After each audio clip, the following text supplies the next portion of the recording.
ఉద్యమకారులు, ప్రభుత్వ ఉద్యోగులు, కవులు, కళాకారులు కలిసి ఏర్పాటు చేసిన తెలంగాణ తల్లి విగ్రహాన్ని తొలగించి తెలంగాణ ఆత్మ అభిమానాన్ని సీఎం రేవంత్ రెడ్డి దెబ్బతీస్తారని మాజీ ఎమ్మెల్యే మహేష్ రెడ్డి అన్నారు.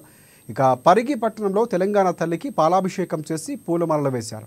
తెలంగాణ ఉద్యమంలో 1200 మంది విద్యార్థుల ప్రాణత్యాగాలు, ఉద్యమకారులు తమ ప్రాణాలు ఫనంగా పెట్టి తెలంగాణ సాధించారని గుర్తు చేశారు.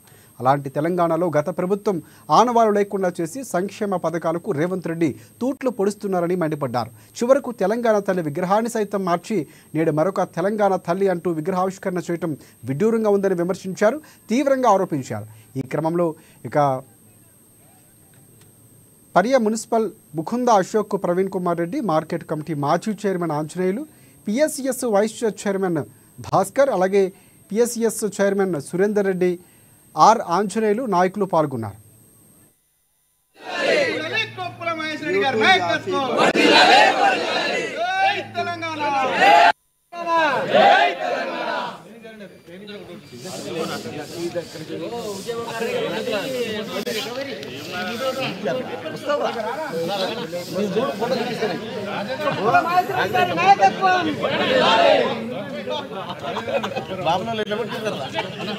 తెలంగాణ వచ్చిన తర్వాత గడిచినటువంటి 10 సంవత్సరాల్లో అనేక సంక్షేమాలు చేసినటువంటి కేసీఆర్ గారి అలా తెలంగాణ దేశంలోనే కాదు ప్రపంచంలోనే తెలంగాణ గుర్తించే విధంగా అనేక కార్యక్రమాలు తీసుకొచ్చి అలా తెలంగాణ అభివృద్ధిలో కానీ సంక్షేమంలో కానీ తలసరి ఆదాయంలో కానీ దేశానికి ఒక దిక్సూచిగా నిలబడిన సందర్భంలో మరి జరిగినటువంటి మొన్న ఎన్నికల్లో మరి కాంగ్రెస్ పార్టీ అధికారంలోకి వచ్చిన తర్వాత కేసీఆర్ గారు ఆనవాళ్ళు ఉండొద్దని పదే ముఖ్యమంత్రి గారు చెప్పడం, ఇవాళ కేసీఆర్ గారు ఏం చేసినారో అవన్నీ కూడా బంద్ చేసే విధంగా ముఖ్యంగా రైతులకు రైతు బంధు కానీ ఇవన్నీ కూడా బంద్ చేసుకుంటూ మరి తెలంగాణ విగ్రహాన్ని కూడా వాళ్ళు ఇవాళ కాంగ్రెస్ తల్లిని నిన్న మరి శంకుస్థాపన చేయడం నిజంగా కూడా ప్రజలందరూ కూడా దీన్ని చూసి ప్రజలు, మేధావులు, కళాకారులు అందరూ కూడా బాధపడుతున్నారు.